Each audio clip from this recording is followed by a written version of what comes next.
নমস্কার বন্ধুরা, আমি ডাক্তার লাভলি মিত্র আবারও চলে এসেছি নতুন একটি ভিডিও নিয়ে আপনাদের সামনে। আজকের ভিডিওটি হচ্ছে গ্যাস্ট্রিক আলসারের উপর। আমরা সবাই জানি স্টোমাক বা পাকস্থলীতে ঘা হওয়াকে গ্যাস্ট্রিক আলসার বলা হয়। আজকে আমরা এই গ্যাস্ট্রিক আলসার কেন হয় এবং এই গ্যাস্ট্রিক আলসারের জন্য আমরা কি কি করতে পারি, কোন কোন মেডিসিন সেবন করতে পারি, কতটুকু পরিমাণ সেবন করব এবং কতদিন পর্যন্ত সেবন করব, এইসব সম্পর্কে ডিটেলস জানবো।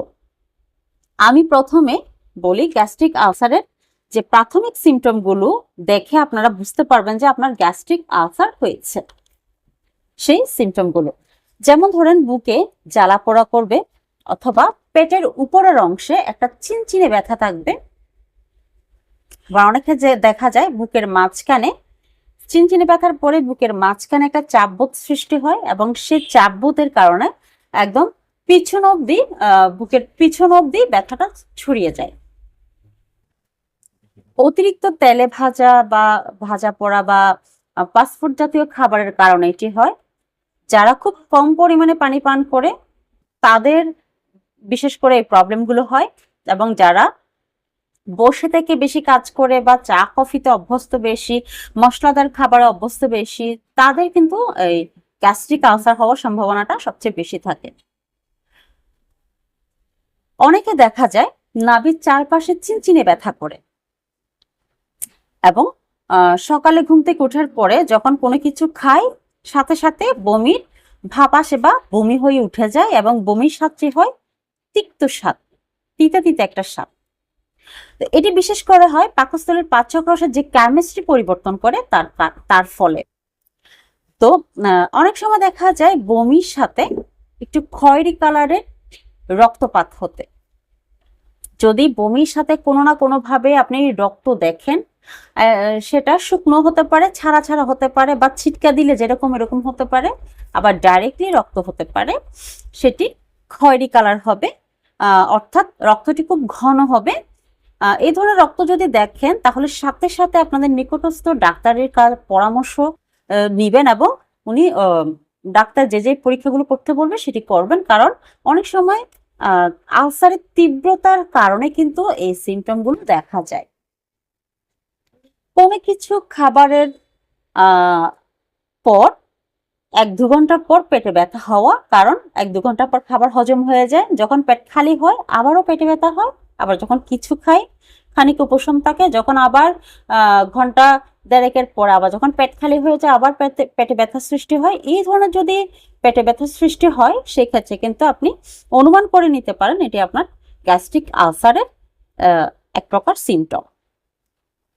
অনেক সময় পায়খানা করার সময়ও রক্তপাত হতে পারে, সেটি আলসারের তীব্রতার কারণে। অনেকে সেটাকে অশ্বের সমস্যা মনে করেন, কিন্তু আপনি খেয়াল করবেন যখন পায়খানা রাস্তা দিয়ে পায়খানা করার সময় ব্লিডিং হবে, সাথে আপনার বমির ভাব আছে কিনা, বুকে জ্বালা পোড়া আছে কিনা, বা চাপবোধ আছে কিনা, নাভির চারপাশে ব্যথা আছে কিনা, এই জিনিসগুলো আইডেন্টিফাই করে আপনি বুঝতে পারবেন যে আপনার সম্ভবত গ্যাস্ট্রিক আলসারের সমস্যা দেখা দিচ্ছে। অনেকে গ্যাস্ট্রিক আলসারের পর ফ্যাটি হয়ে যায়, কারণ যাদের খিদে লাগার সাথে সাথে পেটে ব্যথা হয় তারা কিন্তু সবচেয়ে বেশি ফ্যাটি হয়ে যায়। তারা পেটে ব্যথার ভয়ে কিছুক্ষণ পরপরই খাবার খেতে থাকে, কিছুক্ষণ পরপরই খাবার খেতে থাকে। এই খাবারের কারণে, অতিরিক্ত পরিমাণ খাবার খাওয়ার কারণে তারা ফ্যাটি হয়ে যায়। আবার অনেককে দেখা যায় গ্যাস্ট্রিক আলসারে কোনো কিছু খেতে পারে না, খুব শুকিয়ে যায়, ওয়েট লস হয়ে যায়, খাবারের অরুচি হয় বা খাবারের অভুক্তি চলে আসে। এক একজনের এক এক ধরনের সিমটম প্রডিউস হয় গ্যাস্ট্রিক আলসারের কারণে সময়। তো আজকে আমি গ্যাস্ট্রিক আলসারের কোন কোন পরীক্ষাটি করলে আপনারা সঠিকভাবে গ্যাস্ট্রিক আলসার বুঝতে পারবেন সেটি বলছি। বিশেষ করে এন্ডোস্কোপি করলে পাকস্থলীর খাদ্যনালী অথবা ডিউডেনামে আলসার বা ঘা হয়েছে কিনা সেটি নির্ণয় করা যায় এন্ডোস্কোপি করার ফলে। যেমন খাদ্যনালীর নিচের অংশে হতে পারে আপনার আলসার, পাকস্থলীর ফান্ডাসও হতে পারে, পাকস্থলীর বডিতে হতে পারে, বিভিন্ন জায়গায় আলসার হতে পারে। এটা আপনি অ্যান্ডোস্কোপি করার পরে বুঝতে পারবেন। যদি এই ধরনের সিমটম, প্রথমে যে সিমটমগুলো বলেছে, জ্বালা পোড়া, ব্যথা, চিনচিনে ব্যথা, বমি, এই সিমটমগুলো যদি আপনার মধ্যে প্রডিউস হয়, আপনারা সাথে সাথে ডাক্তারের পরামর্শ নিয়ে হোক বা নিজেরা ল্যাবে গিয়ে হোক একটি অ্যান্ডোস্কোপি করার চেষ্টা করবেন, এবং অ্যান্ডোস্কোপি করার ফলে এই আলসারটি আপনারা নির্ণয় করতে পারবেন। আমাদের হোমিওপ্যাথি জগতে আমরা কয়েকটি মেডিসিন সবচেয়ে বেশি প্রাধান্য দিই গ্যাস্ট্রিক আলসার হলে। এই মেডিসিনগুলো আজকে আমি আপনাদেরকে বলবো। যদি সিমটমের উপর ডিপেন্ড করে এই মেডিসিনগুলো সঠিকভাবে আপনারা প্রয়োগ করেন, তাহলে আলসারের সমস্যা খুব দ্রুত আপনারা সমাধান করতে পারবেন। তার আগে বলবো, যাদের আলসারের সমস্যা আছে তারা পানির পরিমাণ, সবচেয়ে বেশি পানির পরিমাণ বাড়ানোর চেষ্টা করবেন, অথবা কোন কোন খাবারে সবচেয়ে বেশি পরিমাণে পানি থাকে সেই খাবারগুলো চুজ করবেন। যেমন শাকসবজিতে অতিরিক্ত পরিমাণে পানি পাওয়া যায়, ফলমূল অতিরিক্ত পরিমাণ পানি পাওয়া যায়, এই ধরনের খাবারগুলোকে আপনারা সবচেয়ে বেশি চুজ করবেন। আর যে খাবারগুলো খুব দ্রুত হজম হয়ে যায় সেই খাবারগুলোকে চুজ করবেন। যে খাবারগুলো খুব দ্রুত হজম হয়ে যায় এবং প্রচুর পরিমাণে পানি থাকে, সেই খাবারগুলোতে কোনোভাবে আলসার হওয়ার সম্ভাবনা থাকে না। খুব দ্রুত হজম হয়ে যায়, গ্যাস্ট্রিক জমতে পারে না, বাড়তে পারে না, এবং প্রচুর পরিমাণে পানি ঘাটতি ফিল আপ করে। দ্বিতীয়ত, খাবারের শুরুতে একটু ঘি খাওয়ার অভ্যাস করবেন। ঘি আমাদের পাকস্থলী যখন শুষ্ক থাকে, আমরা যখন প্রথমে একটু ঘি খেয়ে নিই, সেক্ষেত্রে এটিকে পিচ্ছিল করার কারণে আমাদের মলটা সবসময় পিচ্ছিল থাকে, যার কারণে খুব দ্রুত পায়খানা হওয়ার সম্ভাবনা থাকে। অর্থাৎ কনস্টিপেশনের সমস্যা আস্তে আস্তে কমে যায়। কনস্টিপেশন হলেও সেটি পিচ্ছিলের কারণে আমাদের সহজে পায়খানা হওয়ার সম্ভাবনা থাকে। তো অনেক সময় দেখা যায় নিম পাতা এবং হলুদ গুঁড়ো করে অনেকে বড়ি বানিয়ে রাখে, শুকিয়ে রাখে। এগুলো কিন্তু আমাদের শরীরের জন্য আসলে খুব সুন্দর পরিমাণে রেজাল্ট দিয়ে থাকে। খুব আপনি কনস্টিপেশন বলেন বা আপনার শরীরের অ্যালার্জি বলেন, এই সমস্যাগুলোর জন্য কিন্তু প্রাকৃতিকভাবে নিম পাতা এবং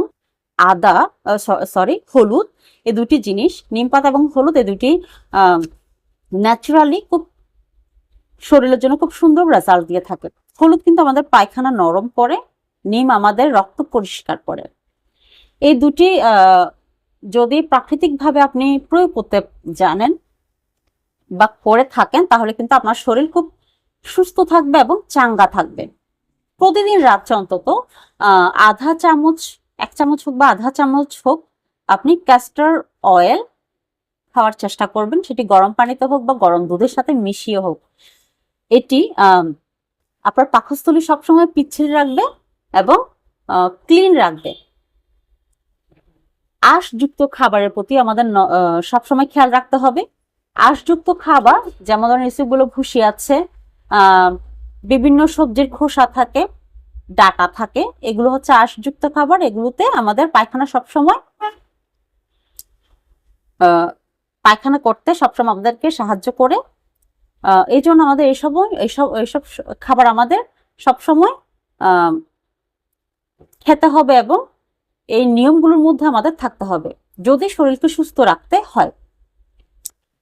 তো বিশেষ করে যদি পায়খানা ক্লিয়ার থাকে, 24 ঘন্টার মধ্যে আমরা যে খাবার খাচ্ছি সেই খাবার যদি 24 ঘন্টার মধ্যে আমরা বের করে ফেলতে পারি, পেট ক্লিয়ার করতে পারি, তাহলে কিন্তু আমাদের গ্যাস্ট্রিক আলসারের কোনো সমস্যাই থাকবে না।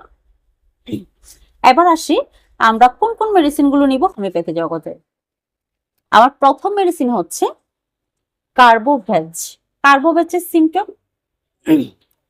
টক ঢেকুর উঠবে, টক বমি হতে পারে বা টক জল উঠতে পারে ভিতর থেকে।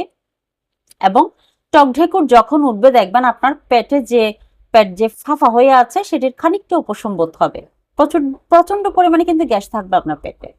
ঢেকুরের পরে যদি খানিকটা আপনার উপশম বোধ হয় পেটে, সেক্ষেত্রে কিন্তু কার্বোভেজ খুব সুন্দর রেজাল্ট দিয়ে থাকে। কার্বোভেজ 30 পোটেন্সি আপনি সকালে 2 ফোঁটা, দুপুরে 2 ফোঁটা, রাত্রে 2 ফোঁটা এভাবে মিনিমাম 15 দিন পর্যন্ত সেবন করতে পারেন। এরপরে আপনারা পোটেন্সি চেঞ্জ করতে পারেন, 200 পোটেন্সিতে যেতে পারেন। সেটি সকালে 2 ফোঁটা, রাত্রে 2 ফোঁটা এভাবে প্রায় 1 সপ্তাহের মতো নিতে পারেন, বা আপনাদের নিকটস্থ কোনো রেজিস্টার্ড হোমিও চিকিৎসকের পরামর্শ নিয়ে আপনারা মেডিসিনের পাওয়ার চেঞ্জ করতে পারেন।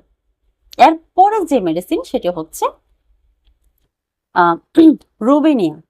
রুবিনিয়াও সেম ভাবে যাদের টক ঢেকুর উঠে বা টক জল উঠে এবং সাথে খেয়াল করবেন দাঁত পর্যন্ত টক হয়ে যাওয়া, প্রচন্ড পরিমাণে তো গ্যাস থাকবে পেটে, দাঁত পর্যন্ত টক হয়ে যাবে এবং দাঁতে দাঁতে লাগাতে পারবে না, এতটা পরিমাণ দাঁত টক হয়ে যাবে। এই সিমটমটা যদি থাকে তাহলে রুবিনিয়া 30 পোটেন্সি আপনারা সেম ভাবে দিনে 3 বার 2 ফোঁটা করে 15 থেকে 20 দিন আপনারা এটি সেবন করতে পারেন। এরপরে আপনারা পোটেন্সি চেঞ্জ করবেন, সেটা আপনাদের নিকটস্থ রেজিস্টার্ড হোমিও চিকিৎসকের মাধ্যমে আপনারা পোটেন্সি চেঞ্জ করবেন। আর যদি 200 পোটেন্সি আপনারা নেন তাহলে দিনে 2 বার করে মিনিমাম 1 সপ্তাহ পর্যন্ত নিতে পারেন। এরপরে সবচেয়ে বেশি আমরা যে মেডিসিনকে প্রাধান্য দিই ক্ষেত্রে সেটি হচ্ছে নাক্স ভূমিকা। নাক্স ভূমিকা যাদের ধূমপান করার অভ্যাস আছে, চা কফি খাওয়ার অভ্যাস আছে, অতিরিক্ত পরিমাণ তেলে ভাজা খাবারের অভ্যাসের কারণে এই সমস্যা হয়, বা ঘুম কম হওয়ার কারণে হয়, বমি হওয়ার কারণে হয়, বা সকালবেলা ঘুম থেকে উঠে খাবারের পরে বমির ভাব বা বমি হওয়ার সিমটম যাদের থাকে তাদের জন্য কিন্তু নাক্স ভূমিকা এক কথায় এই আলসারের জন্য কিন্তু নাক্স ভূমিকা one of the best medicine. নাক্স ভূমিকা 30 পোটেন্সি আপনারা সকালে 2 ফোঁটা, দুপুরে 2 ফোঁটা, রাত্রে 2 ফোঁটা এভাবে একটানা 15 দিন নেবেন। এবং এরপর আপনারা যদি 200 পোটেন্সিতে আসেন তাহলে দিনে 2 বার করে 2 ফোঁটা করে দিনে 2 বার করে 1 সপ্তাহ নেবেন, অথবা আপনাদের রেজিস্টার্ড হোমিও চিকিৎসকের, আপনাদের নিকটস্থ রেজিস্টার্ড হোমিও চিকিৎসকের পরামর্শ নিয়ে এই মেডিসিনটি সেবন করবেন। তবে আমরা সবচেয়ে বেশি কিন্তু এই মেডিসিনটাকে প্রাধান্য দিয়ে থাকি গ্যাস্ট্রিক আলসারের সময়। সিমটমের উপর ডিপেন্ড করে আপনারা তিনটি মেডিসিনকে সঠিকভাবে আইডেন্টিফাই করে আপনার মধ্যে যে সিমটমটা সবচেয়ে বেশি প্রডিউস হচ্ছে সেই সিমটম অনুযায়ী সেই মেডিসিনটিকে আপনারা সবচেয়ে বেশি প্রাধান্য দিবেন, দেখবেন খুব সুন্দর রেজাল্ট পাবেন। তো বন্ধুরা, আজকের মতো আমি ভিডিওটি এখানে শেষ করছি। এই ধরনের নিত্য নতুন ভিডিও পেতে চ্যানেলটিকে অবশ্যই সাবস্ক্রাইব করবেন এবং পাশে থাকা বেল আইকনটি চাপবেন যাতে আমি আরো নিত্য নতুন ভিডিও আপনাদের কাছে পৌঁছে দিতে পারি। এবং আজকের মতো এখানে বিদায় নিচ্ছি। নমস্কার।